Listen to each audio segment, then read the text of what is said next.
نحمدہ و نصلی علی رسولہ الکریم۔ قال الامام حجۃ الاسلام شاہ ولی اللہ دہلوی القسم الثانی فی بیان اسرار ما جاء عن النبی صلی اللہ علیہ وسلم تفصیلاً۔ کتاب کے شروع مقدمے میں شاہ صاحب نے بتلایا تھا کہ یہ کتاب دو قسموں پر مشتمل ہے۔ پہلی قسم میں بنیادی قواعد و ضوابط،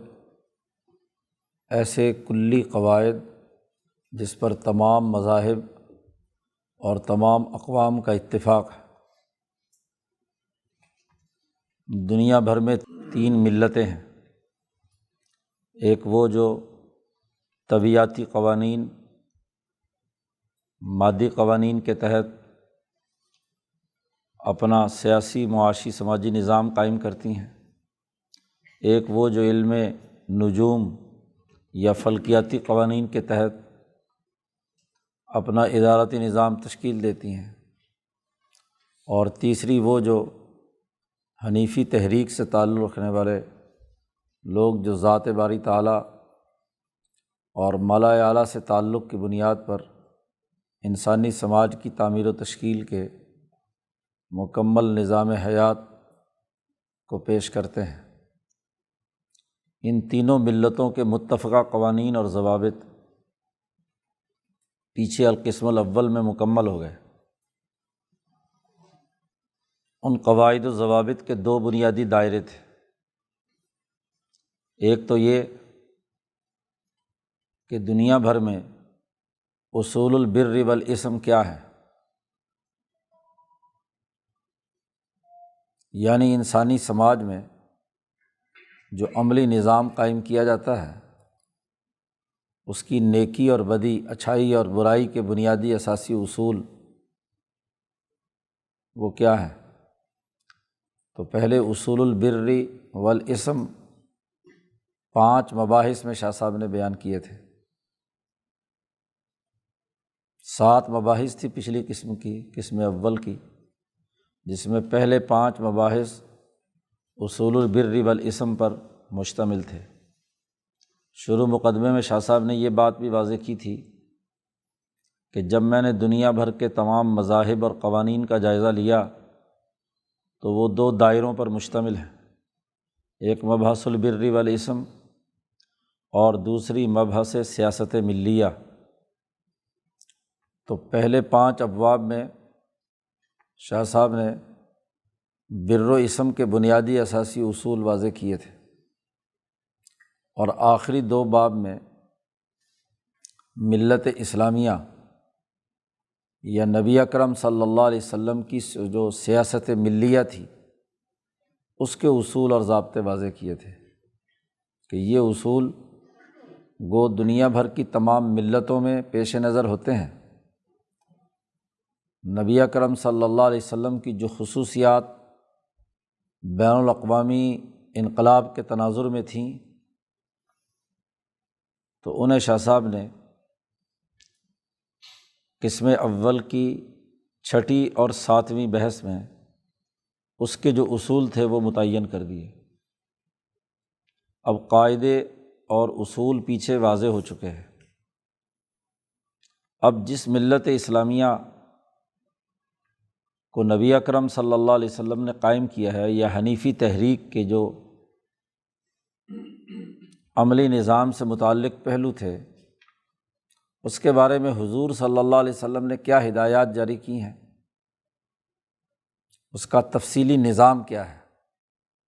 تو گویا کہ اب ملت اسلامیہ کا جو تفصیلی نظام ہے، ملت محمدیہ کا جو مکمل اور مربوط نظام ہے، وہ یہاں سے بیان کرنا شروع کیا ہے القسم الثانی میں۔ پیچھے شاہ صاحب نے یہ بات بھی واضح کی کہ نبی اتھارٹی ہوتا ہے، انبیاء علیہم السلام، خاص طور پر حنیفی تحریک کے انبیاء،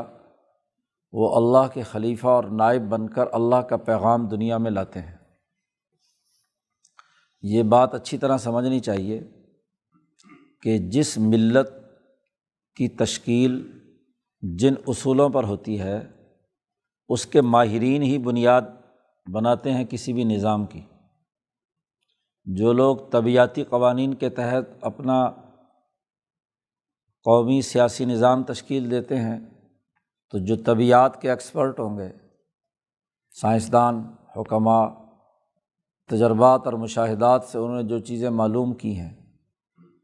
تو وہ اس کے مطابق اپنا نظام بتائیں گے۔ اسی طرح جو علم نجوم کی اساس پر اپنی سوسائٹی کی تشکیل دیں گے، تو جو علم نجوم کے ماہرین اور فلکیات کے ایکسپرٹ ہوں گے وہی ان کے لیے کیا ہے، تفصیلی نظام بیان کریں گے۔ ملت حنیفیہ میں طبیعیات یا علم نجوم بنیاد نہیں ہے، یعنی ستارے اور زمینی خصوصیات یہ بنیادی حیثیت نہیں رکھتے۔ ثانوی اور تیسرے درجے کی حیثیت تو بہرحال دنیا میں ہوتی ہے، یہاں بنیاد ہے خود انسان اور انسان کی روح، کہ جب روح کو خدا شناسی کا ذریعہ بنایا اور روح اپنے ایمان و یقین کے ذریعے سے ذات باری تعالیٰ سے تعلق قائم کرتی ہے، تو اس کے لیے معیار انسان ہے۔ اور انسانوں میں بھی وہ انسان اکبر جس کو اللہ نے اپنا نمائندہ بنا کر منتخب کر کے نبوت کی ذمہ داری دے دی، وہ باقی تمام انسانوں کے لیے جو اس راستے پر چلنا چاہتے ہیں ان کا ملی نظام نبی ہی تشکیل دیں گے۔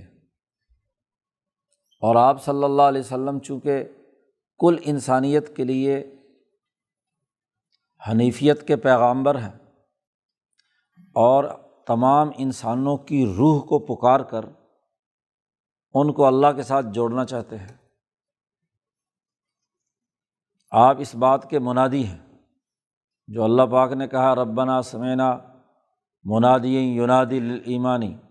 ان آمنوا بربکم، کہ جب ایک منادی نے ایمان کی دعوت دی تو ہم نے وہ بات قبول کر لی، ہماری روح نے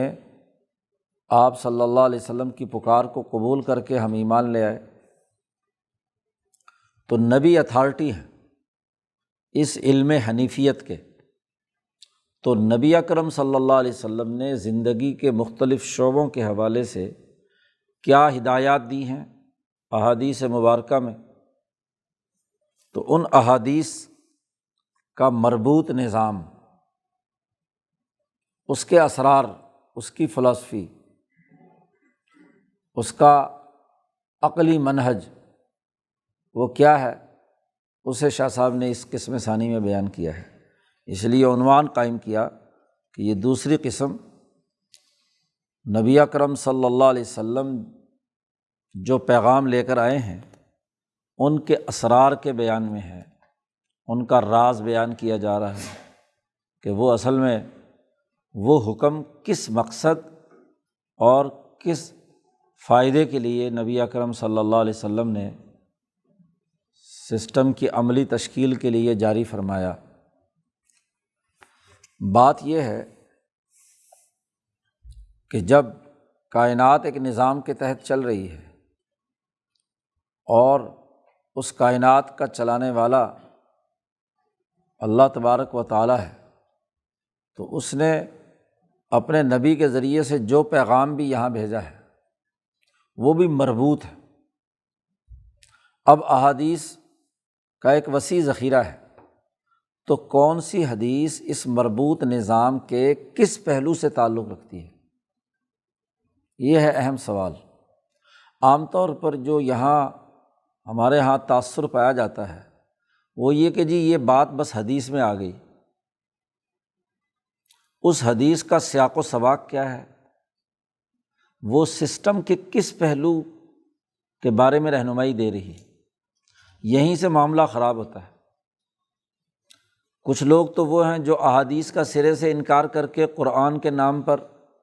خود ساختہ تصورات پیدا کرتے ہیں کہ جی حدیث کا تو کوئی درجہ ہی نہیں ہے، نعوذ باللہ، بس قرآن جو ہے وہ اصل ہے تو ہمارے لیے قرآن کافی ہے۔ اور دوسری طرف ایک دوسری انتہا ہے کہ یہ بات حدیث میں آ گئی ہے۔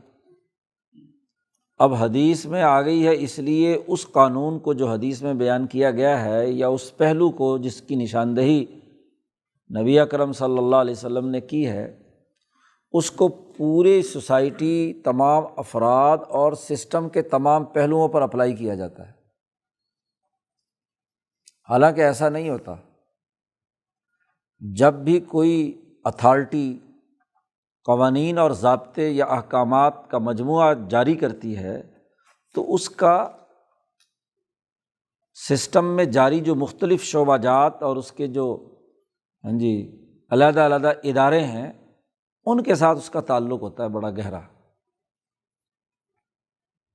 اب ایک قانون اور ضابطہ مثلاً عدالت کے لیے جاری کیا گیا ہے، تو اس کو عبادت یا سیاست میں داخل کر دیا جائے تو قانون کا مطلب کچھ سے کچھ ہو جائے گا۔ ایک ضابطہ اور ایک حکم جو ہے مالیاتی نقطہ نظر سے جاری کیا گیا ہے، مالیاتی شعبے کے لیے، تو ظاہر ہے کہ وہ اس شعبے پر اپلائی ہوگا، اور پھر وہ عمل بھی ادارہ جاتی بنیادوں پر ہوگا، نہ کہ انفرادی طور پر۔ کہ اس ادارے کے کام کرنے کا، اس کی جو اتھارٹیز ہیں ان کے کام کرنے کا طریقہ کار کیا ہوگا۔ تو یہ جو اسرار کی بات کی جاتی ہے، اس کا ذرا علم اسرار الدین میں بات کس مقصد کے لیے کہی گئی ہے، ہم نے شروع میں علم اسرار الدین کی شاہ صاحب نے تعریف کی تھی، ہم نے وہ پڑھی ہے جس میں حکم الاحکام و لمیاتہا، احکام کی حکمتیں کیا ہیں اور اس کے دلائل کیا ہیں، و خواص الاعمال و نکاتہا، اس سے بحث کی جاتی ہے کہ اعمال کی خاصیتیں کیا ہیں اور ان کے بنیادی نکات کیا ہیں۔ حکمت کا مطلب یہ ہوتا ہے کہ حکم کا پس منظر سمجھا جائے کہ یہ حکم کس پس منظر میں اور کس دائرے کے لیے جاری کیا گیا ہے۔ دنیا میں کوئی اتھارٹی اپنا جو ضابطہ یا قانون جاری کرتی ہے وہ ان لمیٹڈ نہیں ہوتا کہ جہاں چاہے مرضی اس کو فٹ کر لو۔ یہی وہ غلطی ہے جس سے جو حدیث کو ماننے والے حدیث کا ہر جگہ استعمال کرنے کے نام پر ایک خاص قسم کا ماحول پیدا کر دیتے ہیں، اور دوسری طرف حدیث کو نہ ماننے والے وہ بنیاد بناتے ہیں کہ دیکھو جی یہ جو قانون آپ آفاقی بیان کر رہے ہیں مثلاً، اور وہ باقی جگہوں پر فٹ نہیں ہو رہا ہوتا، تو وہ کہتے ہیں کہ نعوذ باللہ یہ حدیث ہی غلط ہے، حدیث جو ہے وہ صحیح نہیں ہے۔ جب حدیث صحیح نہیں ہے تو حدیث ایسی باتیں بیان کرتی ہے کہ جو عقل میں آنے والی نہیں ہے۔ بھئی پہلے اپنی عقل کو درست کرو کہ اس حدیث کا کس دائرے سے تعلق ہے۔ تو دونوں طرف کے انتہا پسند دراصل حدیث کا جو اصل مطلب اور مفہوم اور اس کا سسٹم سے جو تعلق ہے اس کو نہیں سمجھ پاتے۔ تو شاہ صاحب نے اس پوری قسم میں احادیث کا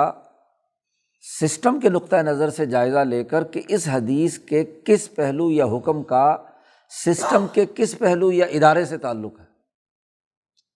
اور یہ کس مقصد کے لیے یہ حدیث آئی ہے۔ فقہا کا بنیادی کام ہی یہ ہوتا ہے کہ وہ احادیث سے جو نتائج اخذ ہو رہے ہیں ان کا دائرہ کار اور پورے سسٹم میں اس کا جو نتیجہ مرتب ہونا ہے اس کا تعین کر کے اس کی نشاندہی کرتے ہیں۔ شاہ صاحب نے پہلے اس کتاب میں مختلف ابواب پر بحث کرنے سے پہلے ایک بنیادی تمہید باندھی ہے۔ شاہ صاحب کہتے ہیں ذخیرہ حدیث تو بہت بڑا ہے، تو اب تمام احادیث کا جائزہ لینا تو بہت مشکل کام ہے۔ اس لیے جو پیچھے اصول ایک بیان کیا تھا کہ صحاح ستہ میں پہلے دو بنیادی طبقات کی جو کتابیں ہیں وہ بنیادی حیثیت رکھتی ہیں۔ موطا بنیادی کتاب تھی، اس کی شرح یا اس کی تمام حدیثیں بخاری اور مسلم میں آ گئی ہیں، تو دو بنیادی کتابیں جو ہیں بخاری مسلم اور موطا، تین یہ ہو گئیں۔ اس کے بعد دوسرے طبقے کی کتابیں تھیں ترمذی اور نسائی اور ابو داود، تو تین کتابیں یہ تھیں۔ تو صحاح ستہ کی جو احادیث ہیں ان کو سامنے رکھ کر شاہ صاحب نے دین کے اس پورے سسٹم کو، ملت اسلامیہ کے اس نظام کو سمجھایا ہے۔ اور اس میں بھی شاہ صاحب نے کوشش یہ کی ہے، اگر 6 کتابوں کی احادیث کے تمام الفاظ من و عن یہاں پر نقل کرتے تو وہ بھی ایک بہت بڑا کام تھا۔ اس لیے شاہ صاحب یہ کرتے ہیں کہ جب احادیث کا پس منظر اور اس کی جو اصولی بحث ہے وہ کرنے کے بعد تو احادیث کے متعلقہ جملے اور ٹکڑے لے کر آتے ہیں، پوری حدیث نہیں لاتے۔ کیوں؟ شاہ صاحب نے کہا ہے کہ اصل بات کیا ہے، بخاری، مسلم، ترمذی، ابو داود سب نے پڑھی ہوئی ہیں، کم از کم وہ جو اس کتاب کو پڑھیں گے ان کے سامنے وہ ہے، اگر حوالے کی ضرورت ہے تو وہاں جا کر تفصیل سے دیکھیں۔ یہاں تو اس حدیث کا پس منظر اور اس حدیث کا اس سسٹم کے حوالے سے جو بنیادی نتیجہ ہے وہ بیان کرنا مقصود ہے۔ حدیث فہمی کا بنیادی معیار یہاں پر واضح کرنا ہے، باقی رہی تفصیلی حدیث دیکھنی ہے تو وہاں جا کر دیکھیں۔ شاہ صاحب نے سب سے پہلے یہی بات کہی، والمقصود ہا ہنا، اس قسم ثانی میں ہمارے پیش نظر بات یہ ہے، ہمارا مقصد یہ ہے کہ ذکر جملۃ صالحۃ من الاحادیث المعروفہ عند اہلھا، وہ حدیثیں جو محدثین کے ہاں معروف ہیں ان کا ایک بہترین خلاصہ، جملہ سے مراد یہاں خلاصہ، ایک اجمالی تذکرہ ہم یہاں کریں گے۔ السائرہ بین حملۃ العلم، وہ احادیث جو اہل علم کے ہاں زیر گردش رہتی ہیں، اہل علم جن کو اچھی طرح جانتے ہیں۔ اور تیسری یہ کہ وہ احادیث المرویہ فی صحیحی البخاری ومسلم، بخاری اور مسلم، صحیح مسلم اور صحیح بخاری میں جو روایت کی گئی ہیں وہ، اور وہ کتابِ ابی داود و ترمذی، ترمذی اور ابو داود کی 2 کتابوں میں جو سنن میں بیان کی ہیں، ہم ان احادیث کا ایک بہترین خلاصہ یہاں بیان کریں گے اس قسم ثانی میں۔ شاہ صاحب کہتے ہیں میرے پیش نظر تو بنیادی طور پر یہ 4 کتابیں ہیں، چونکہ نسائی میں بھی جتنی احادیث ہیں وہ ترمذی، ابو داود میں بھی ہیں، اور جو موطا میں حدیثیں ہیں وہ بخاری اور مسلم میں ہیں، تو صحاح ستہ کا بھی اگر تلخیص نکالی جائے تو 4 ہی کتابیں بنتی ہیں جی۔ تو ان 4 کتابوں سے میں حدیثیں لایا ہوں، اور شاہ صاحب کہتے ہیں وَقَلَّمَا أَوْرَدْتُ عَنْ غَيْرِهَا، ان 4 کتابوں کے علاوہ بہت کم ہے، الا ماشاء اللہ میں نے کسی اور کتاب کی کوئی حدیث لی ہو، اور وہ بھی اگر لی ہے تو اصل بنیاد کے طور پر نہیں بلکہ الا استطراداً، کہ اس باب میں بخاری، مسلم یا ابو داود اور ترمذی کی حدیث موجود تھی تو اس کی تائید میں اور اس کے ذیل میں مزید اگر کوئی حدیث میں کوئی تفصیل موجود تھی، مثلاً مسند احمد میں، نسائی میں، تو وہاں سے پھر میں وہ الا ماشاء اللہ کہیں کہیں وہ حدیثیں لاتا ہوں، ورنہ پوری کتاب میں اگلی جتنی بھی بحث ہے وہ صحاح ستہ کی ان 4 کتابوں سے ماخوذ ہے۔ تو چونکہ اصول پیچھے نبی اکرم صلی اللہ علیہ وسلم کی احادیث سے سسٹم بیان کرنے اور سمجھانے کے لیے بتلا دیا تھا کہ 2 طبقوں کی کتابیں بنیادی حیثیت رکھتی ہیں۔ وَلِذَالِکَ، شاہ صاحب کہتے ہیں یہی وجہ ہے کہ لم اتعرض لنسبت کل حدیث لمخرجہ، چونکہ میں نے ان 4 کتابوں سے ہی حدیثیں لی ہیں، اس لیے جب میں حدیث یہاں نقل کروں گا تو وہاں کہیں یہ حوالہ نہیں دوں گا کہ اس حدیث کو کس کتاب میں کس محدث نے بیان کیا ہے، کیونکہ کتابیں 4 ہی میرے پیش نظر ہیں، تو خود بخود جو اہل علم ہیں وہ سمجھ لیں گے کہ بھئی یہ کس کتاب کی حدیث ہے۔ اور پھر بسا اوقات یہ بھی ضروری نہیں ہے کہ میں حدیث کے الفاظ ہی نقل کروں، بسا اوقات یہ بھی ہوگا ربما ذکرت حاصل المعنی، لمبی حدیث ہے طویل، تو اس پوری حدیث کا جو خلاصہ نکلتا ہے، معنی کا جو خلاصہ نکلتا ہے وہ صرف وہ میں ذکر کروں گا۔ او طائفۃ من الحدیث، یا حدیث کا کوئی ٹکڑا لے آؤں گا، لمبی حدیث ہے، ساری حدیث لانے کے بجائے اس میں سے ایک ٹکڑا لے آئے، اس لیے کہ لوگوں کے لیے ان کتابوں کا مطالعہ کرنا آسان ہے اور سب کے پاس موجود ہے، اور جو خاص طور پر علم حدیث کا طالب علم ہے، چونکہ دورہ حدیث پڑھنے کے بعد اس کتاب کو پڑھے گا تو وہ دورہ حدیث میں ان احادیث کو پڑھ کر آیا ہے، بخاری، مسلم، ترمذی، ابو داود پڑھ چکا ہے، اس لیے اب اس کو حوالے مزید دینے کی ضرورت نہیں ہے، کیونکہ پہلے ذخیرہ حدیث پڑھا ہوا ہوگا تو اس کی بنیاد پر جو سسٹم ہے وہ اسے سمجھ میں آئے گا۔ اس لیے یہاں جو احادیث کے اسرار بیان کیے گئے ہیں اس کا دائرہ کار ان 4 کتابوں سے متعلق ہے، اس سے باہر بہت کم ادھر ادھر شاہ صاحب گئے ہیں۔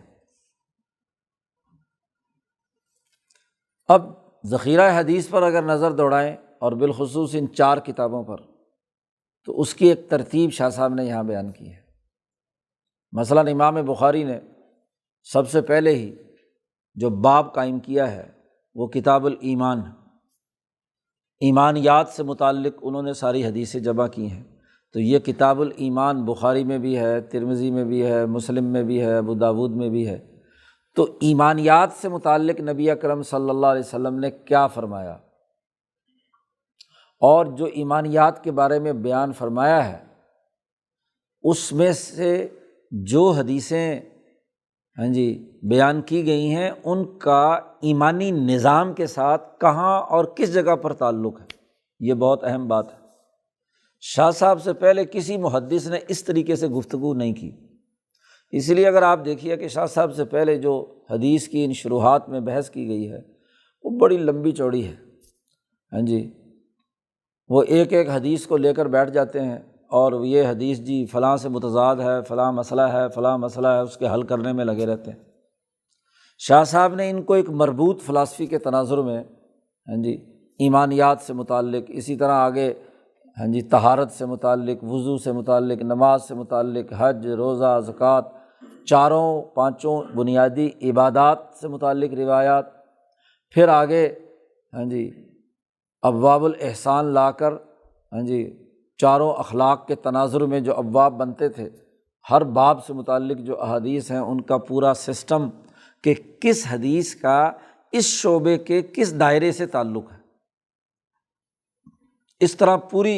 ذخیرہ حدیث پر نظر بڑی جامعیت کے ساتھ اور مربوط انداز میں سامنے آتی ہے، اور اس سے دین کا سسٹم سمجھ میں آتا ہے۔ تو سسٹم شاہ صاحب نے یہاں سمجھایا ہے۔ اب سب سے پہلے شاہ صاحب من ابواب الایمان، ان کتابوں میں ایمانیات سے متعلق ابواب قائم کیے گئے ہیں۔ کتاب الایمان کا ایک عنوان قائم کرتے ہیں، اس کے بعد بخاری جو ہیں وہ ایمان سے متعلق ایک باب، دوسرا باب، چوتھا باب، 10، 15، 20 ابواب لاتے ہیں۔ یہی حال ترمذی کا ہے، یہی ابو داود کا ہے، یہی مسلم کا ہے۔ تو شاہ صاحب نے کہا ان 4 کتابوں کے جو ابواب الایمان ہیں اس سے متعلق یہاں بحث ہے۔ اب شاہ صاحب احادیث کو لانے سے پہلے کچھ اس باب سے متعلق جو پورا میکنزم ہے، اس کا جو بنیادی احادیث کے مطالعے سے جو خاکہ یا بنیادی اساسی امور سمجھ میں آتے ہیں یا اصول سمجھ میں آتے ہیں، پہلے وہ بیان کرتے ہیں، پھر اس باب سے متعلق جتنی احادیث ہیں ان اصولوں پر فٹ کر کے ان احادیث کا مطلب اور مفہوم سمجھاتے ہیں۔ اس لیے شاہ صاحب نے پہلے بنیادی بات بیان کی ہے، ابواب الایمان، ایمانیات سے متعلق۔ جب ایمانیات سے متعلق ہم بخاری کھولتے ہیں اور باقی کتابوں کا بھی یہی حال ہے، وہاں ایک بحث بڑی زور و شور سے شروع ہو جاتی ہے پہلے باب سے ہی، اور بخاری کے زمانے میں بڑے عروج پر تھی ایمان سے متعلق کہ ایمان کی حقیقت کیا ہے، ایمان کی حقیقت کیا ہے، اور ایمان سے متعلق یہ بحث شروع ہو جاتی ہے کہ کیا ایمان میں اضافہ ہوتا ہے، کمی ہوتی ہے یا نہیں۔ اور وہاں ایک باقاعدہ 2 محاذ گرم کیے جاتے ہیں ہمارے مدرسوں میں خاص طور پر۔ ایک طرف امام اعظم امام ابو حنیفہ ہیں جن کی رائے یہ ہے کہ ایمان میں کمی زیادتی نہیں ہوتی، اور ایک طرف امام بخاری کھڑے ہوتے ہیں جو یہ کہتے ہیں کہ ایمان میں کمی زیادتی ہوتی ہے، اور پھر وہاں شیخ الحدیث صاحب جب بحث شروع کرتے ہیں تو دونوں کے دلائل کے انبار لگائے جاتے ہیں، دونوں کے درمیان پورا ایک بحث مباحثے کا بازار گرم کیا جاتا ہے۔ تو اگر تو وہ امام بخاری کی طرف رجحان رکھتے ہیں تو امام ابو حنیفہ کی غلطیاں نکالنا شروع کر دیتے ہیں، اور جو حنفی ہوتے ہیں وہ پھر امام بخاری کی غلطیاں نکالنا شروع کر دیتے ہیں۔ تو ایک بلا وجہ کی بحث شاہ صاحب کے زمانے تک جاری رہی۔ شاہ صاحب نے آ کر اس مسئلے کو یہاں حل کیا ہے۔ شاہ صاحب نے کہا کہ ایمانیات سے متعلق جتنی احادیث ہیں ان کا اگر جائزہ لیا جائے تو کل ایمان کے حوالے سے جتنی حضور نے گفتگو کی ہے اس کی 4 اقسام ہیں۔ ایمان کی 4 اقسام ہیں۔ سب سے پہلے عنوان بھی یہاں قائم کیا گیا ہے، الایمان علی ضربین، ایمان کی 2 قسمیں ہیں، الانقیاد فی الظاہر والایمان الکامل۔ اب یہ بات سیاسی پس منظر کے بغیر سمجھ میں نہیں آ سکتی۔ جب آپ دین کو سیاسیات سے کاٹ کر ایک ایک حدیث پر صرف مذہبی تناظر میں گفتگو کریں گے تو یہ ایمان کی کمی زیادتی یا ایمان کی حقیقت جو ہے درست طور پر جھگڑا ہوگا۔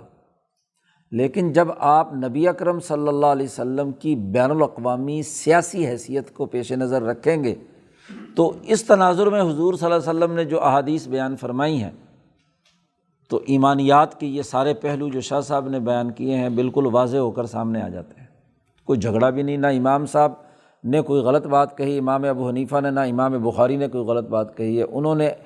ایمان کی ایک قسم کو بیان کیا ہے اور دوسروں نے، امام صاحب نے، امام اعظم نے ایک دوسری قسم بیان کی ہے۔ اب سیاسی ذوق جس میں تھا اس نے سیاسی نقطہ نظر سے بات کی ہے، اور جو سیاسیات سے ہٹ کر صرف حدیث یاد کرنے اور اس کی فقاہت کے تناظر میں تھے، انہوں نے اس تناظر میں بات کی ہے۔ تو اس لیے شاہ صاحب نے پہلے تمہید باندھی ہے کیونکہ یہ مسئلہ بڑا نازک تھا۔ تو نبی اکرم صلی اللہ علیہ وسلم کی جو بنیادی حیثیت ہے بین الاقوامی نقطہ نظر سے، جس کے لیے شاہ صاحب نے پیچھے قسم الاول میں ایک لفظ استعمال کیا تھا نبی اکرم صلی اللہ علیہ وسلم کے بارے میں کہ صاحب سیاست الکبریٰ،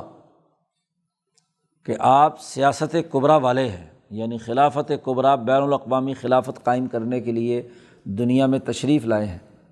تو صاحب سیاست کبریٰ کی حیثیت سے نبی کا ایک مقام ہے، اور آپ نے اس مقام پر بیٹھ کر کچھ باتیں ارشاد فرمائی ہیں۔ ایک اس پہلو سے بات ہے،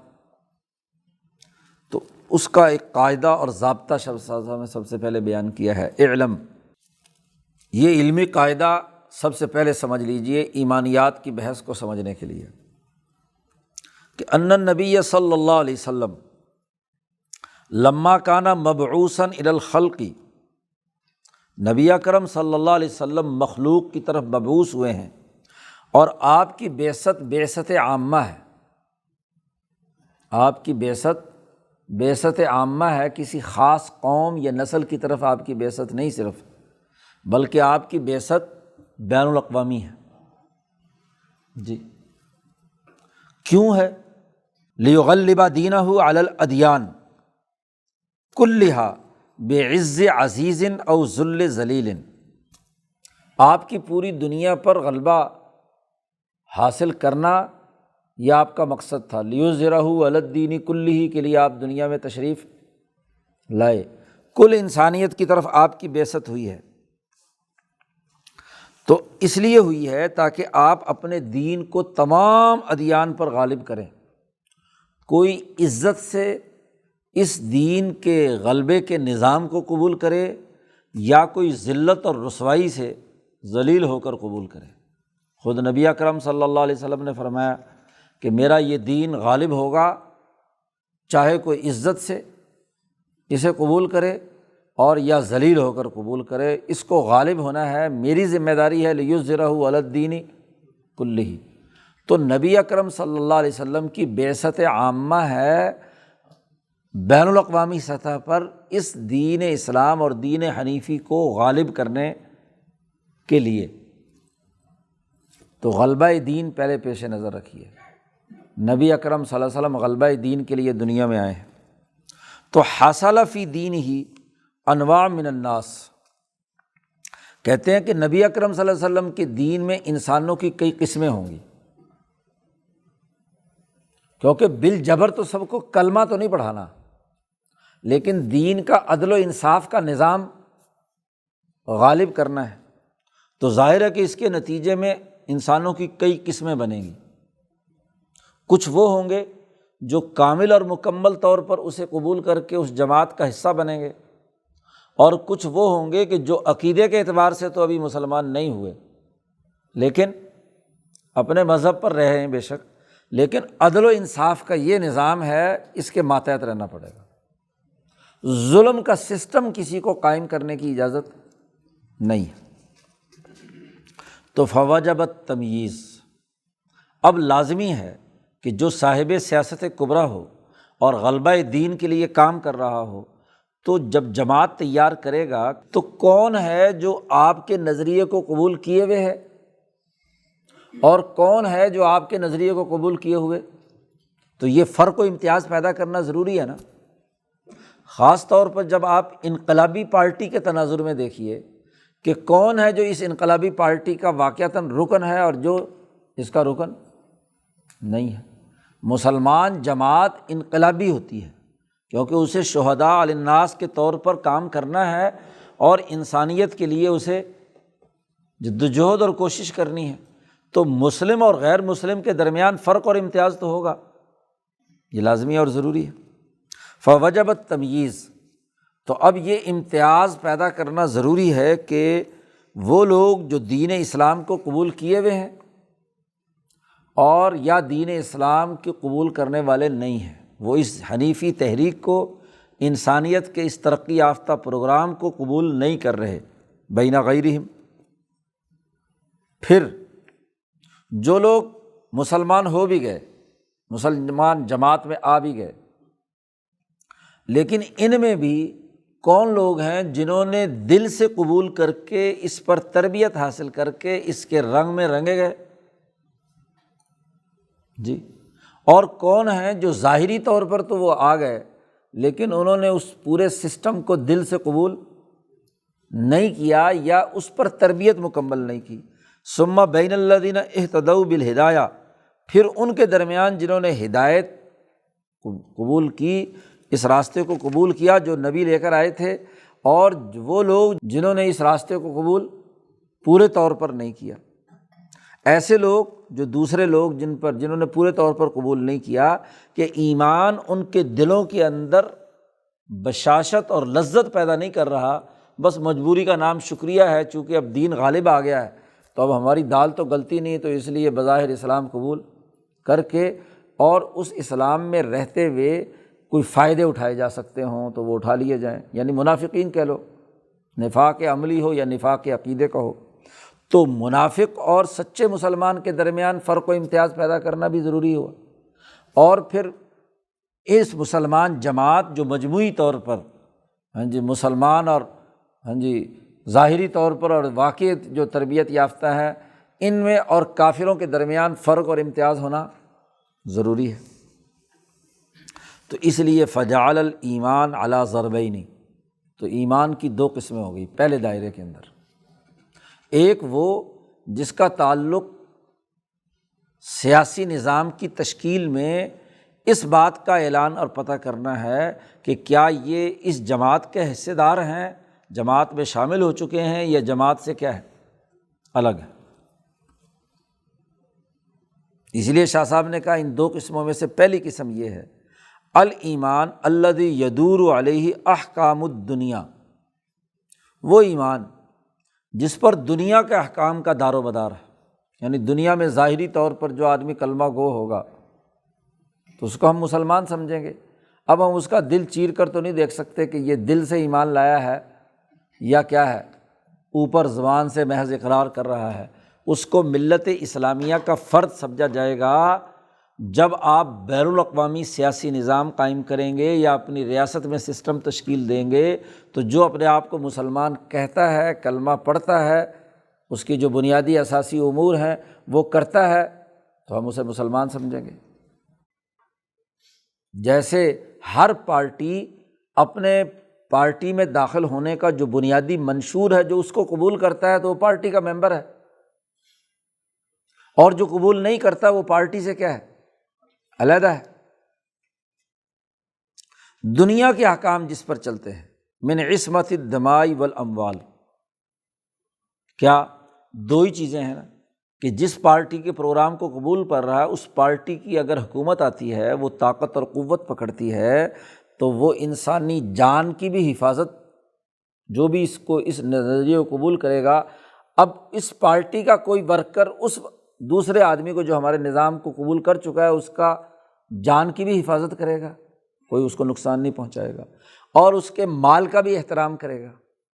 کیونکہ جب دشمن پارٹی میں ہے تو دشمن پارٹی سے تو کسی بھی وقت حالت جنگ ہو سکتی ہے، اور جب حالت جنگ ہوتی ہے تو دشمن پارٹی کا مال تو اور اس کی جان تو خطرے میں ہے، کیونکہ جب وہ ہم پر حملہ آور ہے تو ہم بھی اس پر حملہ آور ہوں گے۔ لیکن جو آپ کی پارٹی میں آ گیا ہے، اس نے آپ کا نظریہ قبول کر لیا ہے، تو جان مال محفوظ ہوگی۔ اب اگر لڑائی بھی ہوگی تو زبانی کلامی تو ہو سکتا ہے، کوئی اختلاف ہو، لیکن نہ تو اس کا مال لوٹا جا سکتا ہے اور نہ ہی اسے قتل کیا جا سکتا ہے۔ من عصمت الدماء والاموال، اب یہ جو جان مال کی حفاظت کی اساس پر جو ایمان، جس پر دنیا کے احکامات جاری ہوں گے، اب یہ کیسے پتہ چلے گا کہ واقعتاً یہ کیا ہے، ایمان ہے، والا ہے؟ تو نبی اکرم صلی اللہ علیہ وسلم نے اس کے امور واضح کر دیے کہ جو یہ کام کر رہا ہو ظاہری طور پر، تو ہم اسے مسلمان سمجھیں گے۔ چنانچہ وَضَبَطَهُ بِأُمُورٍ ظَاهِرَةٍ فِي الْإِنْقِيَادِ، نبی اکرم صلی اللہ علیہ وسلم نے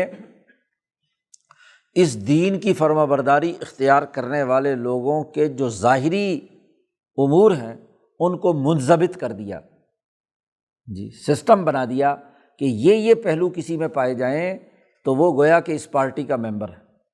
مسلمان جماعت کا، انقلابی جماعت کا کیا ہے، وہ رکن ہے، یہ ظاہری طور پر اس کے جسم سے اعمال صادر ہوں۔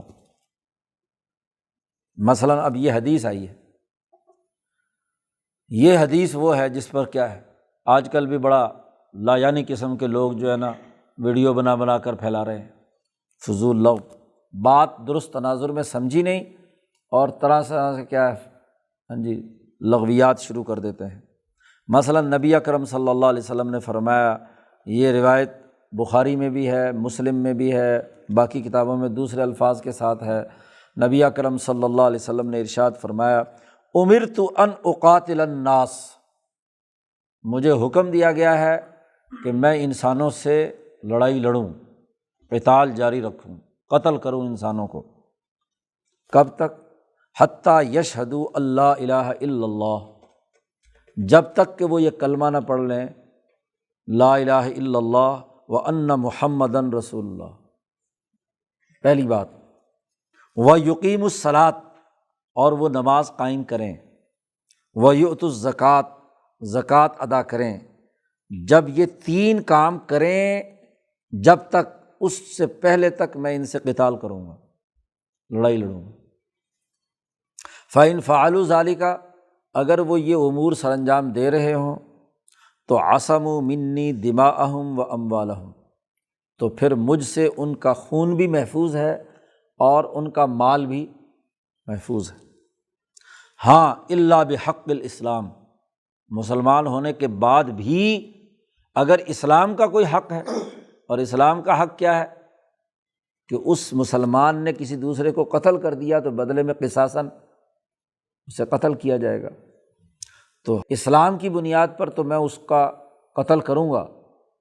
قصاصاً مثلاً۔ اور باقی رہی بات وحسابہم علی اللہ، اور ان کا حساب باقی رہا جو ہے وہ تو اللہ کے ذمے، اللہ تعالیٰ جو چاہے مرضی ان کے ساتھ معاملہ کرے۔ اب یہ حدیث ہے، آج کل ایک ویڈیو چل رہی ہے، ایک نام نہاد جی اپنے آپ کو مفتی بھی کہتا ہے، نالائق، اب وہ کہتا ہے یہ حدیث ہی غلط ہے جی۔ کیوں جی؟ ہاں جی بے وقوف اور احمق آدمی کہتا ہے کہ لا اکراہ فی الدین، دین میں تو کوئی اکراہ نہیں ہے، جبر نہیں ہے۔ اور دوسرا یہ کہ قرآن میں آیا ہے وما ارسلناک الا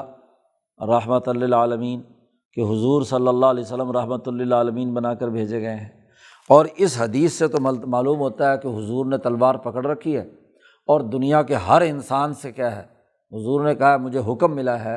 کہ میں لوگوں کو قتل کروں گا، امرت ان اقاتل الناس، جب تک وہ کلمہ نہ پڑھیں، یہ تو جبر ہو گیا جی، جب تک وہ نماز نہ پڑھیں، جب تک کیا وہ زکوٰۃ ادا نہ کریں، تو یہ قرآن کی نص قطعی کے بالکل خلاف ہے۔ اس لیے اس مفتی صاحب جو نالائق ہے کہتا ہے یہ حدیث ہی غلط ہے، بخاری اور مسلم کے اندر بھی حدیثیں غلط آ گئی، تو حدیث کا انکار کر دیا۔ تو اب آپ دیکھیے کہ جب آپ اس کو ایک قاعدہ اور ضابطہ کلیہ بنائیں گے تو آپ اس کو، یا دوسری طرف کوئی اور انتہا پسند وہ کہے کہ جی دیکھو جی حدیث میں تو ہے حضور نے تلوار اٹھا لی ہے، جو دنیا کا کافر ملے گا جب تک کلمہ نہ پڑھ لے اس کی گردن اتارنی ہے، کلاشن کو پکڑ لو اور سارے کافروں کو مار دو، قتل کر دو۔ اب حدیث ایک ہے،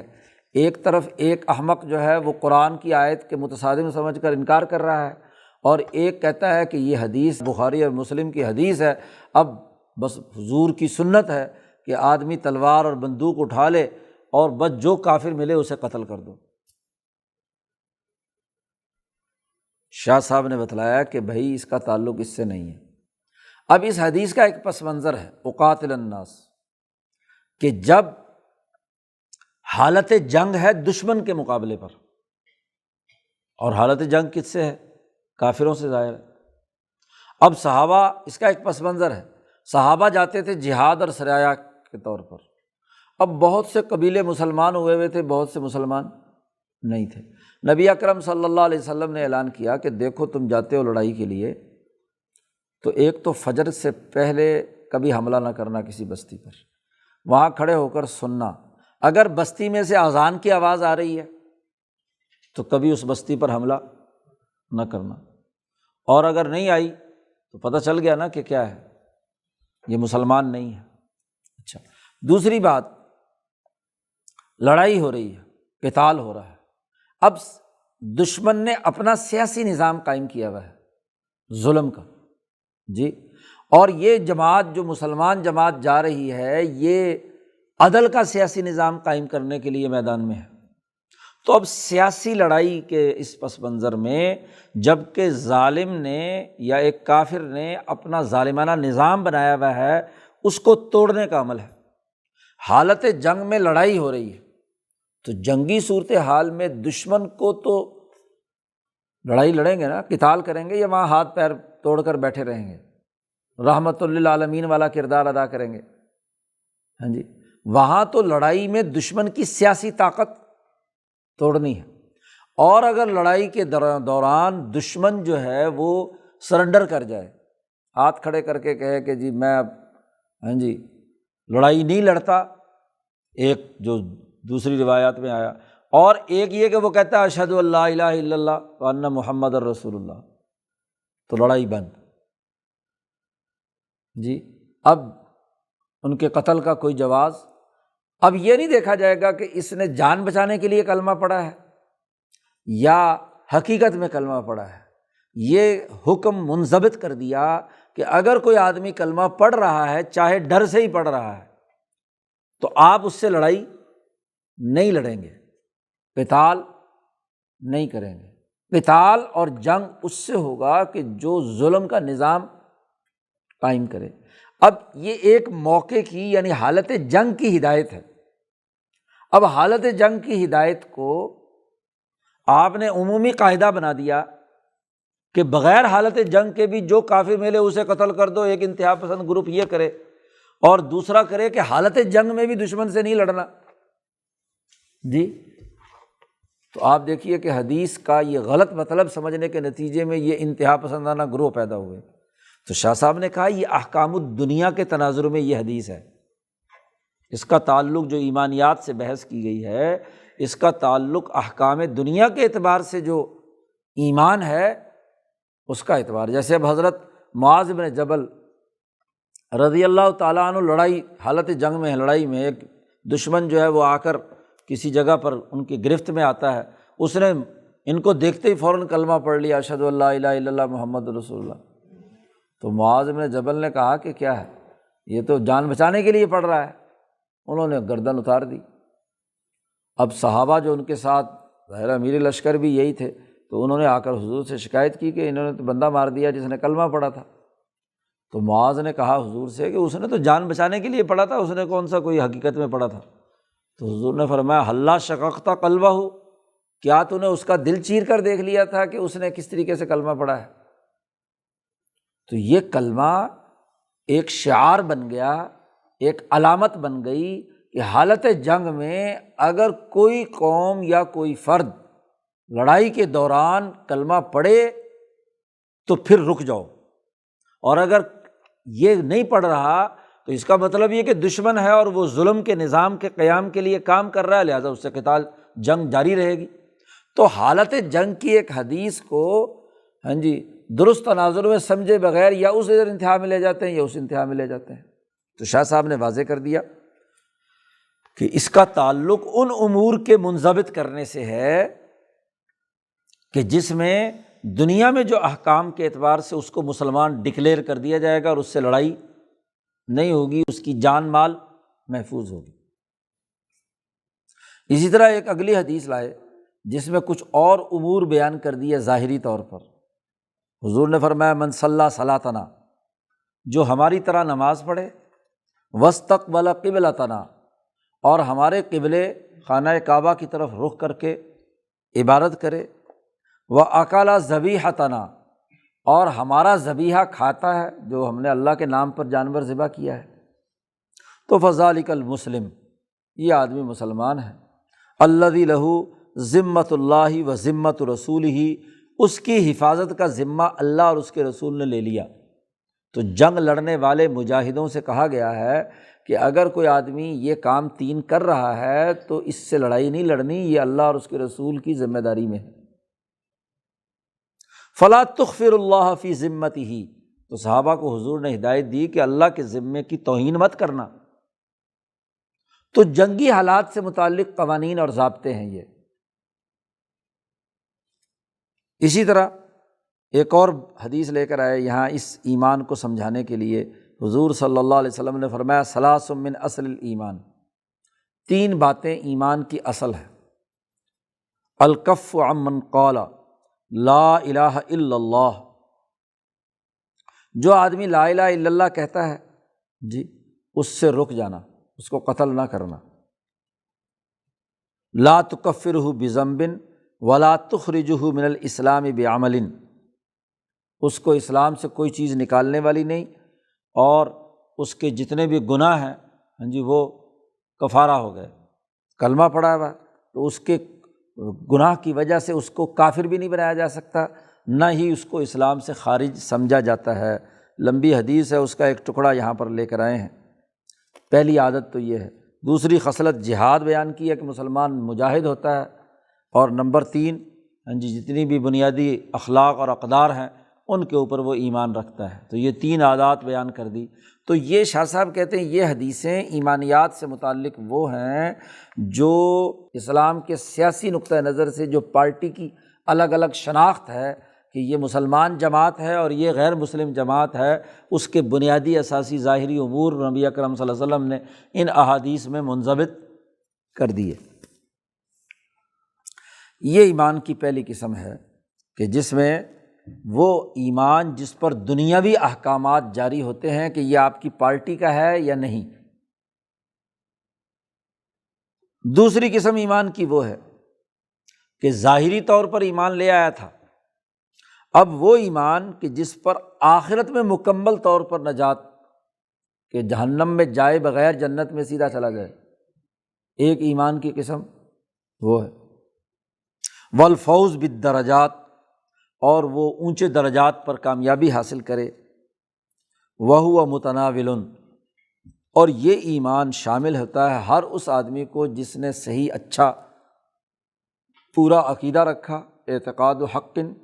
کلمہ پڑھا، اعتقادات اس کے ٹھیک ہیں، پسندیدہ اعمال کیے جو نماز روزہ وغیرہ عبادات ہیں۔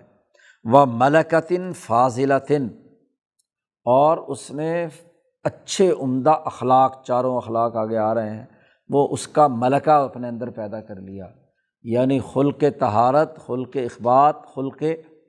سماحت اور خلق عدالت، اس کا ملکہ اور مہارت اپنے اندر پیدا کر لی۔ تو تین باتیں جس نے پیدا کر لیں وہ ایمان وہ ہے جس میں آخرت میں مکمل نجات ہے۔ اب یہ ایمان جو ہے شاہ صاحب کہتے ہیں وَهُوَ يَزِيدُ وَيَنْقُصُ، یہ کم بھی ہوتا ہے اور زیادہ بھی ہوتا ہے۔ پہلے والا جو ایمان ہے نا، جس پر دنیا کے احکامات جاری ہوتے ہیں، وہ نہ کم ہوتا ہے نہ زیادہ ہوتا ہے، مطلق ایمان ہے نا۔ اور مطلق ایمان میں کیا کمی جاتی؟ یا رات ہوگی یا دن ہوگا، یا مسلمان ہوگا یا کافر ہوگا۔ یہ کیسے ہو سکتا ہے کہ اصل ایمان کے اندر آدھا مومن ہو اور آدھا کافر ہو؟ یہ تو نہیں ہو سکتا۔ یا ایک درجے مومن ہو اور ایک درجے، تو جو ایمان کی پہلی قسم ہے اس میں کوئی کمی زیادتی نہیں ہوتی، وہ آر یا پار، رات ہے تو دن نہیں،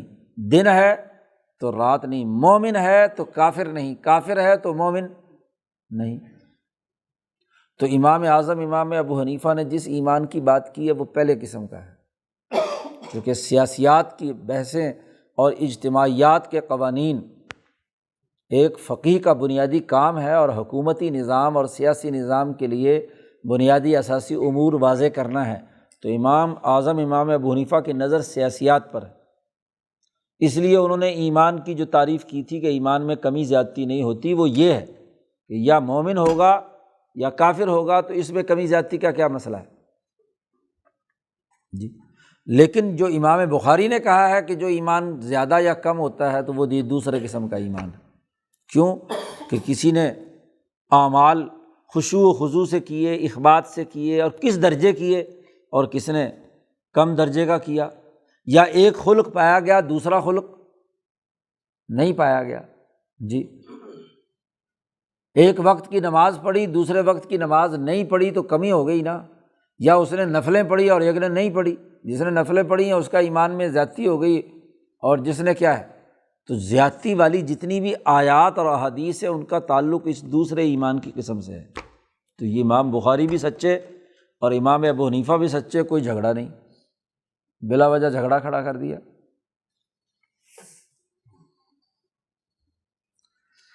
شاہ صاحب کہتے ہیں کہ شارع علیہ السلام یعنی نبی اکرم صلی اللہ علیہ وسلم کا طریقہ کار یہ ہے، سنت الشارع یہ ہے کہ یسمى کل شیء منہا ایمانا، ان میں سے ہر ایک کو حضور نے ایمان کہا ہے، صحیح عقیدہ ہو اسے بھی، اچھا اور پسندیدہ عمل ہے اسے بھی، جیسا کہ ایمانیات سے متعلق آگے روایات آئیں گی، اور اخلاقیات میں سے جو خلق بھی پایا جائے اس کو بھی، تاکہ لیکون تنبیہا بلیغا علی جزئیتہ، تاکہ اس عمل یا اس عقیدے کا مجموعی ایمان کے جز ہونے کے حوالے سے پختہ اس پر تنبیہ ہو جائے اور لوگ اس کی پابندی اور پاسداری کریں۔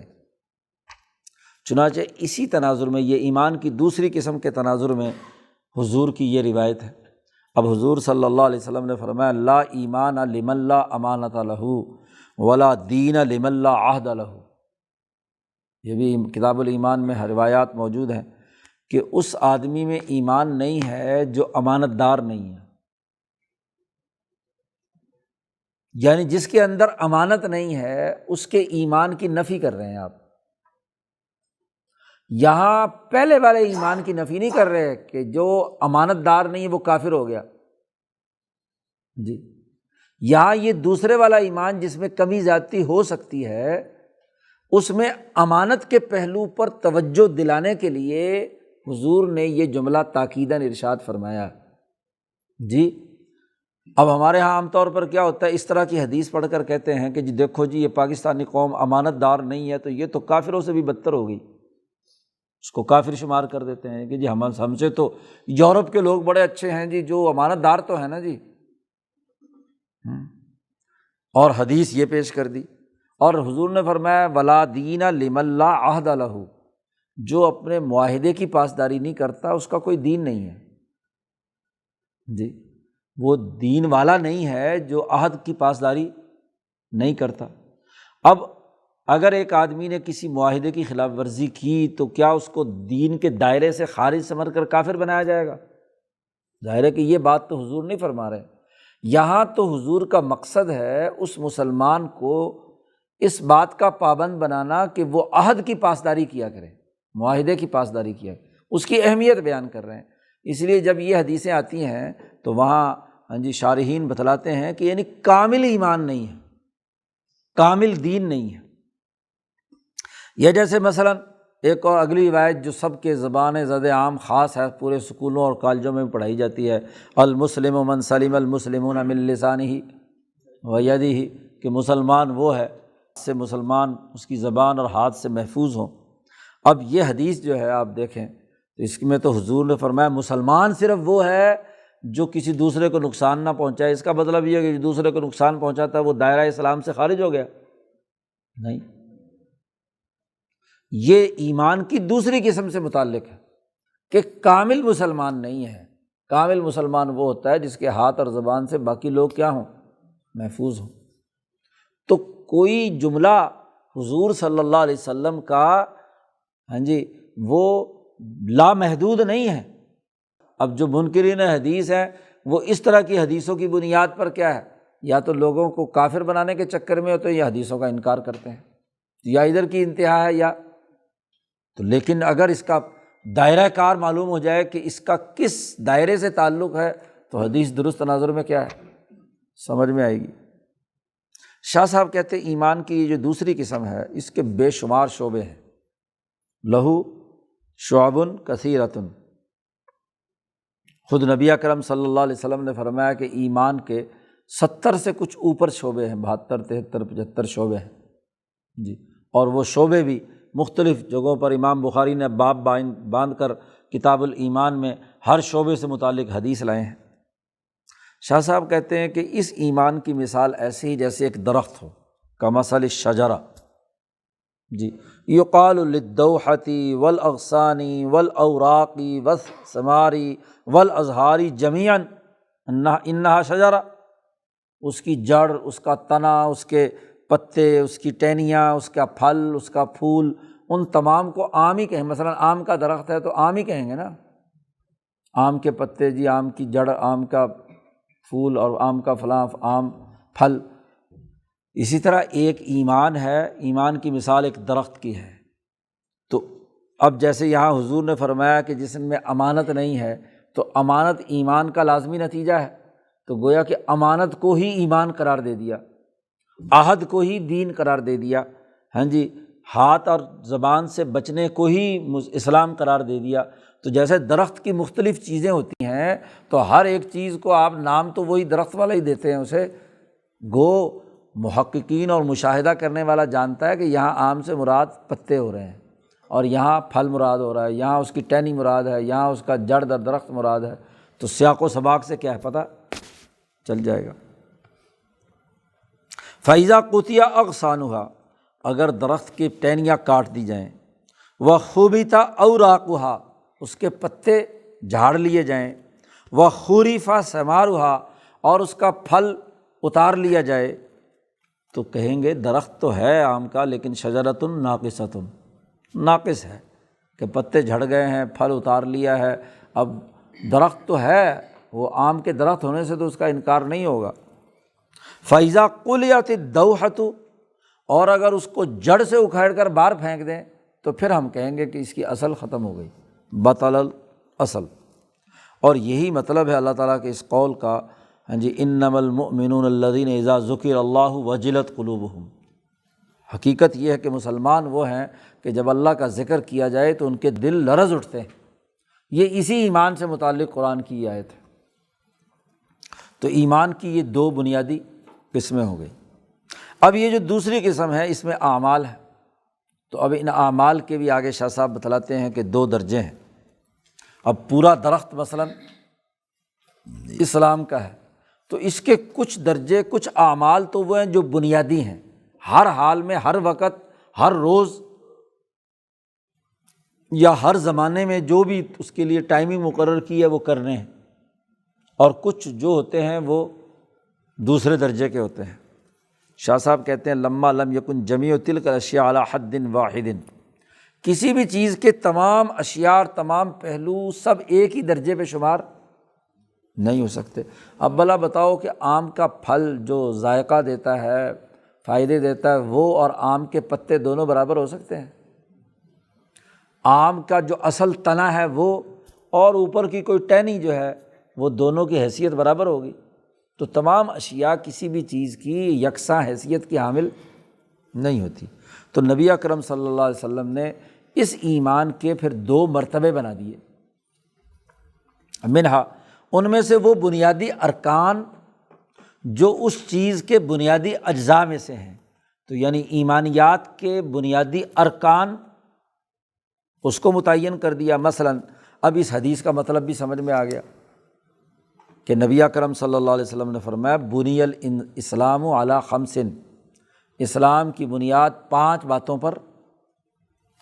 رکھی گئی ہے۔ شہادت اللہ الہ الا اللہ، کلمہ طیبہ پڑھنا، گواہی دینا کہ اللہ کے علاوہ کوئی اور خدا نہیں ہے، اور یہ کہ محمد صلی اللہ علیہ وسلم اللہ کے بندے اور رسول ہیں۔ نماز قائم کرنا، زکوٰۃ ادا کرنا، حج ادا کرنا اور رمضان کے روزے رکھنا۔ تو یہ جو 5 بنیادی ارکان ہیں کہ ایک مسلمان کو کامل مسلمان بننے کے لیے جن بنیادی ارکان کی پابندی کرنی ہے وہ یہ 5 ہیں جو حضور نے بیان کر دیے۔ اور ومنہا، اور اس میں سے دوسری قسم وہ ہے جس میں باقی سارے شعبے شامل ہیں۔ مثلاً حضور نے فرمایا کہ الایمان بضع و سبعون شعبہ، ایمان کے 70 سے کچھ اوپر شعبے ہیں، اور سب سے افضل شعبہ کیا ہے؟ قول لا الہ الا اللہ، ایک مسلمان کا کلمہ طیبہ پڑھنا یہ افضل الذکر ہے۔ اور ادناہا، اور کم سے کم درجہ یہ ہے کہ راستے میں سے کسی تکلیف دہ چیز کو ہٹانا۔ اماطۃ الاذی عن الطریق، عام شاہراہ چل رہی ہے، وہاں کوئی ایسی تکلیف والی چیز ہے جس کی وجہ سے راستہ رکا ہوا ہے، لوگ مصیبت میں ہیں، تو اس کو راستے کو کھلا کر کے لوگوں کو گزرگاہ کو صحیح بنانا، یہ ایمان کا شعبہ ہے۔ اور ایمان کے 70-72 شعبے میں سب سے ادنا ترین مثلاً یہ ہے۔ یا اسی طریقے سے حضور نے فرمایا والحیاء شعبۃ من الایمان، کہ یہ حیا بھی جو ہے یہ بھی ایمان کا ایک شعبہ ہے، کیونکہ جب آدمی بے شرم ہو جاتا ہے اور حیا ٹوٹ جاتی ہے تو پھر وہ ڈسپلن توڑتا ہے، قوانین اور ضابطے توڑتا ہے، جی وہ پابند نہیں ہوتا کسی چیز کا۔ تو حیا اس کے اندر یہ صلاحیت اور استعداد پیدا کرتی ہے کہ وہ کردار ادا کرے صحیح۔ اب ایمان کی یہ 2 قسمیں آ گئی، ایک قسم وہ جس پر دنیا کے احکامات جاری ہوتے ہیں، کفر اور اسلام کا فرق و امتیاز پیدا ہوتا ہے، اور ایک وہ کہ ایمان جو دلوں میں رچا بسا جس سے آخرت کے احکامات جاری ہوتے ہیں کہ کامل طور پر انسان آخرت میں کامیاب ہو۔ تو شاہ صاحب کہتے ہیں ان دونوں ایمانوں کے متقابلات بھی ہیں۔ وَيُسَمَّى مُقَابِلُ الْإِيمَانِ الْأَوَّلِ بِالْكُفْرِ، پہلے ایمان کی ضد کیا ہے؟ کفر ہے۔ اور وَأَمَّا مُقَابِلُ الْإِيمَانِ الثَّانِي، اور جو دوسرا ایمان ہے اس کے پھر ذیلی 3 شقیں ہیں جی اس کی ضد میں۔ فَإِنْ كَانَ تَفْوِيتًا لِلتَّصْدِيقِ، اگر ظاہری طور پر تو کلمہ پڑھ لیا لیکن دل سے اسلام کی تصدیق نہیں کی، تو یہ اطاعت صرف ڈنڈے کو سلام ہے، تلوار کے غلبے کو سامنے سر جھکا دینا ہے کہ اب کوئی راستہ تو ہے نہیں، موت سے بچنے کا یہ ہے کہ چلو کلمہ پڑھ کے جان بچاؤ۔ تو اسے نفاق اصلی کہا جاتا ہے، یہ عقیدے کا نفاق ہے۔ اور اس معنی میں جو منافق ہے اس میں کوئی فرق نہیں ہے اس میں اور کافر میں آخرت کے اعتبار سے۔ دنیا میں تو اس منافق کو نہیں قتل کر سکتے کیونکہ دل نے چیر کر دیکھا، حالانکہ ان کے کفر نفاق کا حضور کو پتہ چل گیا تھا، حضور نے جانے سے پہلے نام بھی بتا دیے حذیفہ بن الیمان کو کہ فلاں فلاں فلاں فلاں فلاں پکے منافق اور کافر ہیں، لیکن ظاہری طور پر کلمہ پڑھ رہے مسلمان جماعت کا حصہ ہیں، لہٰذا لڑائی تو ان سے دنیا میں کچھ نہیں کہا جا سکتا۔ سیاسی طور پر وہ مسلمان جماعت کا حصہ ہی شمار ہوں گے، لیکن آخرت میں کافر میں اور اس میں کوئی فرق نہیں ہے۔ انہی منافقین کے بارے میں اللہ نے کہا بل المنافقون فی الدرک الاسفل من النار، یہ جہنم کے سب سے نچلے طبقے میں ہوں گے۔ تو اگر تصدیق نہیں ہے دل سے تو وہ نفاق اصلی ہے۔ وَإِنْ كَانَ مُصَدِّقًا، تصدیق تو اس نے کی، لیکن عملی طور پر جو احکامات لازم ہو رہے ہیں، عمل کا وظیفہ اس نے سر انجام، نماز نہیں پڑھی، روزہ نہیں رکھا، عبادات نہیں کی، باقی معاملات نہیں کیے، تو اس کو شریعت کی اصطلاح میں کیا کہا جاتا ہے؟ فاسق۔ سمیہ فاسقاً، فاسق ہوتا ہی وہ ہے کہ جو کسی آئین، قانون، ضابطے کو مانے اور اس ضابطے کے تحت جو اعمال کرنا لازمی اور ضروری ہیں وہ نہ کرے، وہ فاسق۔ تیسری قسم وہ ہے کہ مفوتاً لوظیفۃ الجنان فہو المنافق بنفاق آخر، جو آدمی تصدیق بھی کرتا ہے، ہاں جی، اس کا منکر نہیں ہے، اور کچھ ہاں جی ظاہری طور پر اعمال بھی، نماز بھی پڑھ لیا، روزہ بھی رکھ لیا، حج بھی کر لیا، ظاہری طور پر سارے کام کیے، لیکن دل سے نہیں کیے، یعنی احسان کی صفت اس کے اندر پیدا نہیں ہوئی، تو اس کو کہیں گے منافق بنفاق آخر۔ ہاں جی، مولانا سندھی نے اس کی تشریح کی ہے کہ جس کے دل میں ایمان کی مٹھاس نہیں آئی، لذت نہیں اس کے دل میں پیدا ہوئی، بس ظاہری طور پر اس نے مسلمانوں کے ساتھ جماعت سے نماز پڑھ لی، اور وقت سماہ بعض السلف، شاہ ولی اللہ صاحب کہتے ہیں کہ بعض سلف نے اس کو نفاق عملی قرار دیا ہے کہ عمل میں ظاہری طور پر تو نماز وغیرہ پڑھ لی، لیکن دل سے چاہت، محبت اور جو خوشی اور فرحت ہونی چاہیے، شاہ صاحب کہتے ہیں، اور وہ والعبادۃ فی القلب، اور عبادت کی لذت اور اس کی حلاوت اس کے دل میں محسوس اسے نہیں ہو رہی، تو وہ کیا ہے؟ نفاق عملی میں شمار ہوگا۔ تو جو دوسرا ایمان ہے اس کے بالمقابل تین قسمیں ہیں، منافق اصلی جو عقیدے کا بھی منافق ہے، دوسرا منافق عملی، ہاں جی، اور نفاق عملی کی بھی پھر دو ہیں کہ عمل بھی کم کیا، صرف تصدیق کی، دل سے عمل نہیں کیا، یا عمل کیا لیکن دل سے نہیں کیا۔ شاہ صاحب کہتے ہیں یہ جو دوسرا ایمان ہے اس کی ضد میں تین کیوں ہیں؟ اب یہاں پچھلے اصولوں کو یاد رکھیں۔ شاہ صاحب نے کہا اس کی وجہ یہ ہے کہ یا تو اس پر حجاب طبع غالب ہوگا، جی، یا حجاب رسم غالب ہوگا، یا حجاب سوء معرفت ہوگا۔ حجابات کی جو تین اقسام پیچھے شاہ صاحب نے بیان کی تھیں، یہ حجابات اس کے راستے کی رکاوٹ بن گئے، کامل ایمان کے راستے کی رکاوٹ بن گئے۔ ایسا آدمی جو ہے دراصل دنیا کی محبت میں بڑی گہرائی میں پڑا ہوا ہے، ممعناً فی محبت الدنیا والعشائر، اپنی قوم کی محبت میں اور اولاد کی محبت میں پڑ گیا۔ فیدب فی قلبہ استبعاد المجازات، اور اس کے نتیجے میں آخرت میں جو جزا و سزا ہونی ہے، جو مجازات والا قانون پیچھے بیان کیا تھا، وہ اس کو ہاں جی سمجھتا ہے کہ وہ کوئی ہے نہیں، اس کی حیثیت نہیں ہے، کیونکہ جب عمل نہیں کر رہا یا دل سے عمل نہیں کر رہا تو اس کا مطلب یہ ہے کہ اندر دل میں آخرت کی اہمیت نہیں ہے۔ والاجتراء علی المعاصی من حیث لا یدری، اور وہ گناہوں پر جرأت کرتا ہے جب کہ اس جرأت کی جو سزا ہے اس کا اسے ادراک نہیں ہے، جانتا نہیں ہے۔ وَإِنْ كَانَ مُعْتَرِفًا بِالنَّظْرِ الْبُرْہَانِ، اگرچہ عقلی دلائل کے طور پر تو وہ مانتا ہے کہ آخرت ہے، جزا سزا بھی ہوگی، سب کچھ ہوگا، لیکن جب دل سے عمل نہیں کر رہا اور ایمانیات کے تقاضوں پر عمل نہیں کر رہا تو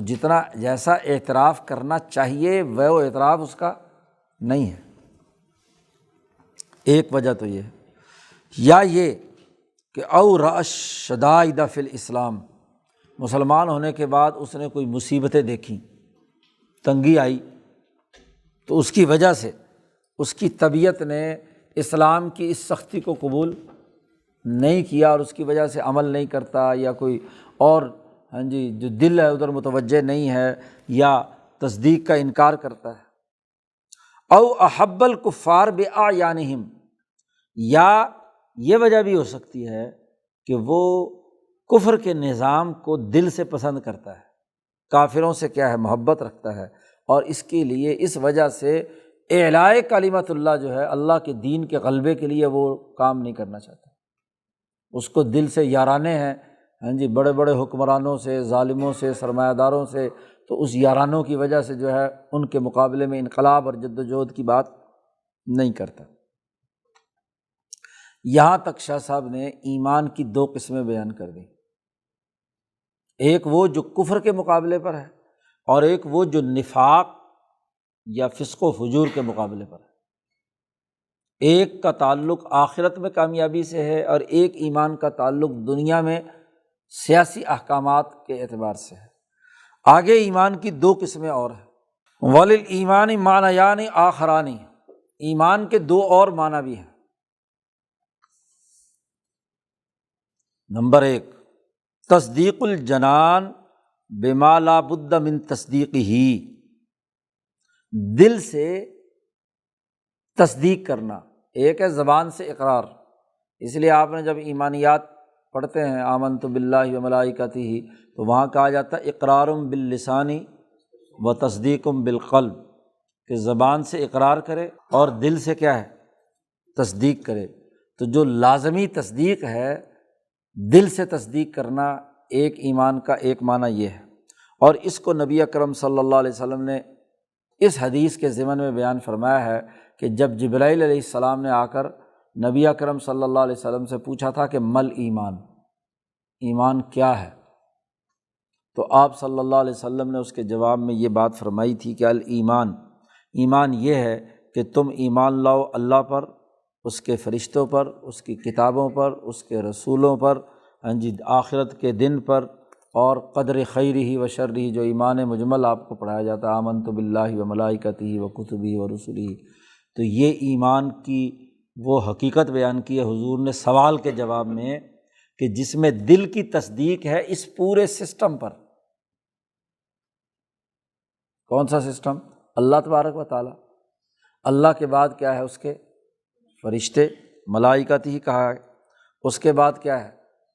ملائے اعلیٰ میں جو طے شدہ کتاب ہے اپنے اپنے زمانے میں، اور آج اس زمانے میں کتاب کون سی ہے؟ قرآن حکیم۔ تو کتب پر ایمان رکھنا۔ اس کے بعد کیا ہے؟ ان کتابوں کا پیغام لے کر دنیا میں آنے والے رسول، اور پھر اس دنیا کے بعد یوم آخرت، اور پھر اس پوری کائنات کے لیے جو تقدیر اچھی یا بری، یعنی اس کا جو عالمگیر سسٹم ہے کہ یہ کائنات ایک سسٹم کے تحت کام کر رہی ہے، اس پر یقین رکھنا۔ تو ایک ایمان کی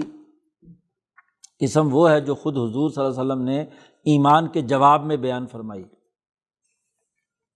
اور دوسری یعنی ویسے چوتھی قسم سمجھ لو، وہ ہے کہ السکینۃ والہیئۃ الوجدانیہ التی تحصل للمقربین، وہ اطمینان اور سکون ایمان سے، وہ اللہ کے انوارات کی بارش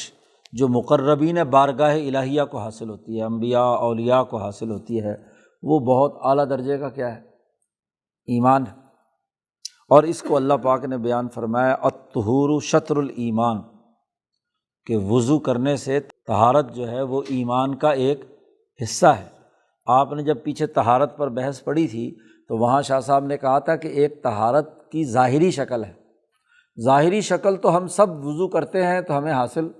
ہو جاتی ہے، لیکن اس طہارت کا ایک خاص نور طہارت وہاں شاہ صاحب نے کہا تھا جو نور سکینہ ہے، تو وہ نور اطمینان، نور سکینہ یا نور طہارت جو قلب کو وجدانی طور پر حاصل ہوتا ہے، تو یہ ولایت کے مقام کے بغیر حاصل نہیں ہوتا۔ یا جیسے نبی اکرم صلی اللہ علیہ وسلم نے فرمایا کہ جب ایک بندہ زنا کرتا ہے تو خرج منہ الایمان، ایمان اس سے نکل کر باہر کھڑا ہو جاتا ہے۔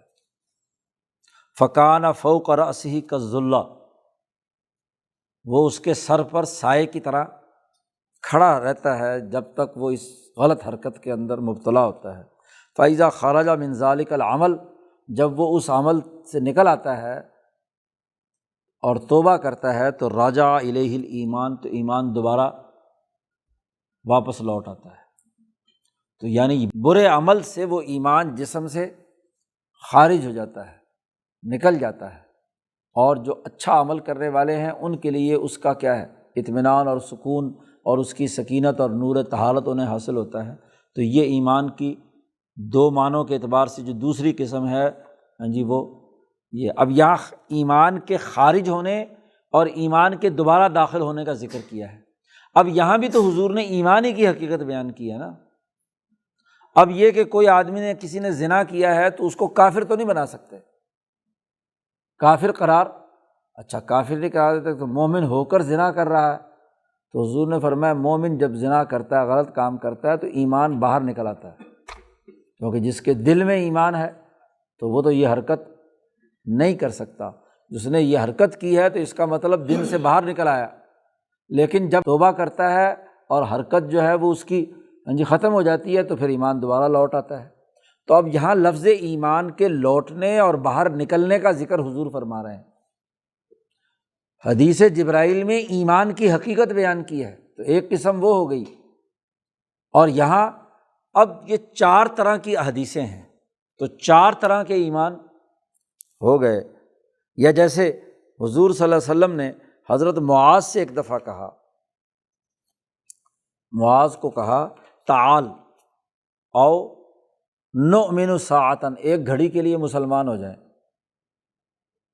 تو یہ وہی اسلام کی یعنی اضافہ ہے نا، مزید اضافہ کر لیں اپنے ایمان میں، یہ اسی اس سے مراد یہی ہے نا۔ تو بخاری یہ روایت لائے تھے، مسند احمد میں موجود ہے، تو اس کو یہاں شاہ صاحب نے بیان کر دیا۔ تو یہ بھی اس ایمان کے اس دوسرے معنی سے تعلق رکھتا ہے کہ جس میں اضافہ بھی ہوتا ہے، باہر بھی نکلتا ہے، جامع بھی معنی اور مفہوم پر اس کا اطلاق ہوتا ہے۔ تو 2 قسمیں یہ ہوگی، 2 پہلی قسمیں تھیں۔ اب شاہ صاحب نے تمام کا خلاصہ بیان کیا۔ فَلِلْإِيمَانِ أَرْبَعَةُ مَعَانٍ مُسْتَعْمَلَةٍ فِي الشَّرْعِ، ایمان کے کل 4 معنی ہو گئے۔ حضور نے 4 جگہوں پر اسے 4 انداز میں استعمال کیا ہے۔ سیاسی نقطہ نظر سے احکام دنیا کے اعتبار سے بھی ایمان کا لفظ استعمال کیا ہے۔ وہ ایمان جو تصدیق کے ساتھ انسان کو آخرت میں کامیاب بناتا ہے، اس کے لیے بھی لفظ ایمان استعمال کیا ہے۔ وہ ایمان جس کے نتیجے میں اس پر ایمان تصدیق والا جو جبرائیل علیہ السلام کے سوال کے جواب میں بیان کیا، وہ ایمان بھی حضور نے بیان کیا ہے۔ اور وہ ایمان جس کے ذریعے سے سکینت اور اطمینان اور حیات وجدانیہ انسان پر حاصل ہوتی ہے، اس کا بھی ذکر کیا ہے۔ تو اگر پورے ذخیرہ حدیث کو جو ایمانیات سے متعلق ہے اس کا اگر جائزہ لیں حضور کی زبانی، تو اس کے 4 مفہوم، 4 معنی بنتے ہیں۔ مستعملۃ فی الشرع، اب شاہ صاحب کہتے ہیں کہ اب یہ اصول یاد کر لو۔ اس کے بعد ابواب الایمان میں سے جتنی حدیثیں آئی ہیں آپ دیکھو گے کہ وہ سب کی سب حدیثیں ان 4 معنوں میں سے کسی نہ کسی ایک معنی سے وابستہ ہوں گی۔ غلطی آپ وہاں کریں گے کہ جب کسی حدیث کو جو ایمان سے متعلق آئی ہے 4 پر فٹ کرنے کی کوشش کریں، تمام پر فٹ کرنے کی کوشش کریں تو وہاں گڑبڑ ہوگی۔ اب دیکھنا یہ شاہ صاحب کہتے ہیں ان حملت کل حدیث من الاحادیث المتعارضہ فی الباب علی محملہ، اگر آپ نے ہر حدیث کو جو اس باب سے متعلق ہے اس کو اپنے اصل مقام پر رکھ کر سمجھ لیا تو آپ کو ٹکراؤ اور حدیثوں کے درمیان جو تعارض ہے وہ آپ کا ختم ہو جائے گا۔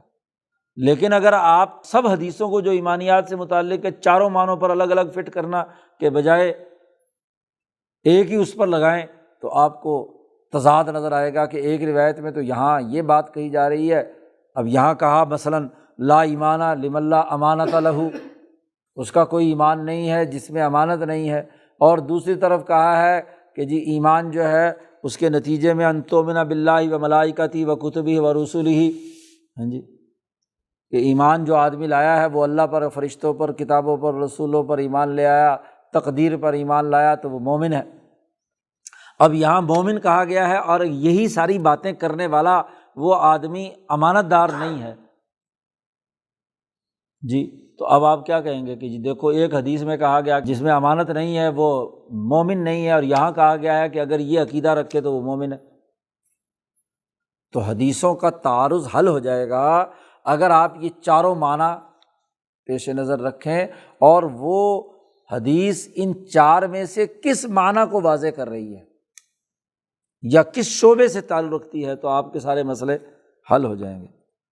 شاہ صاحب کہتے ہیں ان دفعت عنک الشکوک والشبہات، تو تمہارے تمام شکوک و شبہات از خود کیا ہے، دور ہو جائیں گے۔ چار پایوں پر یہ ایمانیات کھڑا ہے، تو اب حدیثوں کو دیکھ لو کہ ان چاروں میں سے کس سے متعلق یہ حدیث ہے، تو سارے جھگڑے تو شارحین جو لمبی چوڑی بحثیں کرتے ہیں وہ ساری ان کی بحثوں کی ضرورت ہی پیش نہیں آئے گی۔ امام ابو حنیفہ کا بھی پتہ چل جائے گا کہ انہوں نے جو بات کہی ہے وہ پہلے ایمان کے حوالے سے کہی ہے، دوسرے کے حوالے سے امام بخاری نے بات کہی ہے، تو جھگڑے کی بات ہی کوئی نہیں۔ اب شاہ صاحب کہتے ہیں والاسلام اوضح من الایمان فی المعنی الاول، لفظ اسلام یہ جو پہلا معنی تھا نا ایمان کا، اس میں لفظ اسلام زیادہ واضح ہے، اوضح ہے اس کو، یعنی ظاہری، تو اسلام کا لفظی معنی ہوتا ہے ظاہری طور پر سرنڈر کر جانا، فرما بردار ہو جانا۔ تو جو سیاسی نقطہ نظر سے کسی نے کلمہ پڑھا ہے لڑائی سے بچنے کے لیے، تو اس کا مطلب یہ کہ اس نے اپنے جسم کو ظاہری طور پر سپرد کر دیا۔ تو ایمان کا جو پہلا معنی ہے اس کے لیے لفظ الاسلام زیادہ واضح ہے۔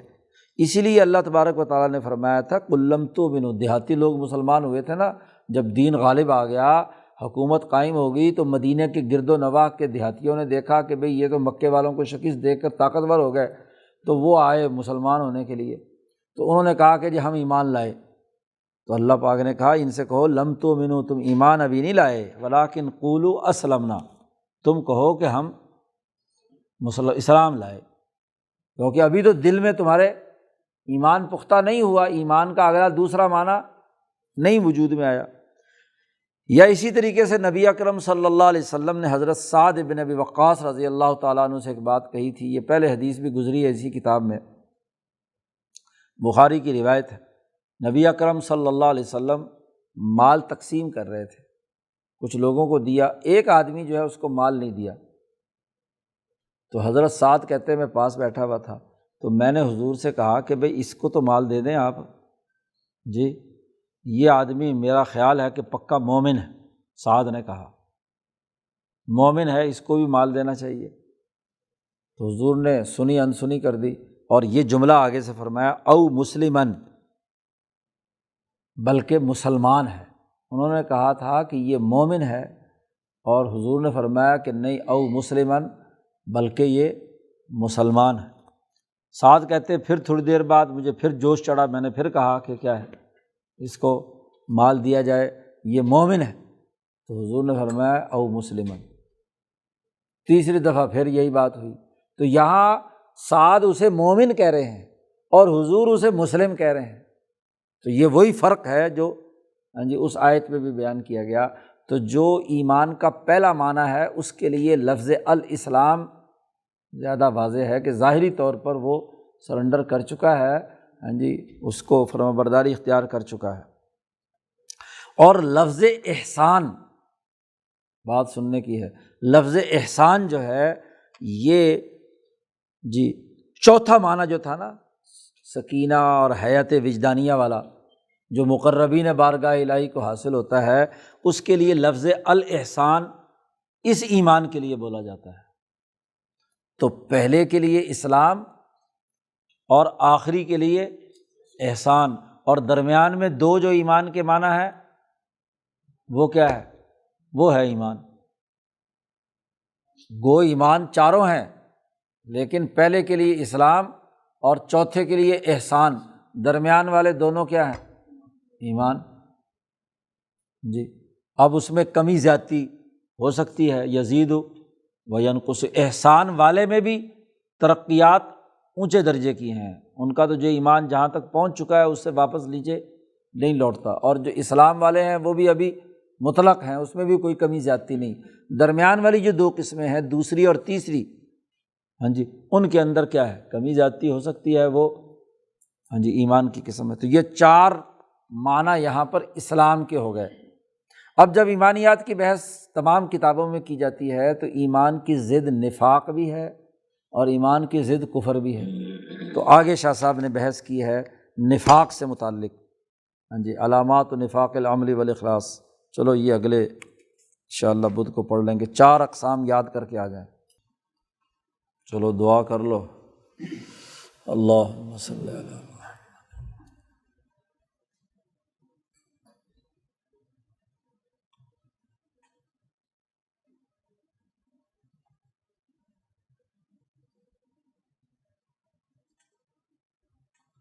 اجمعین۔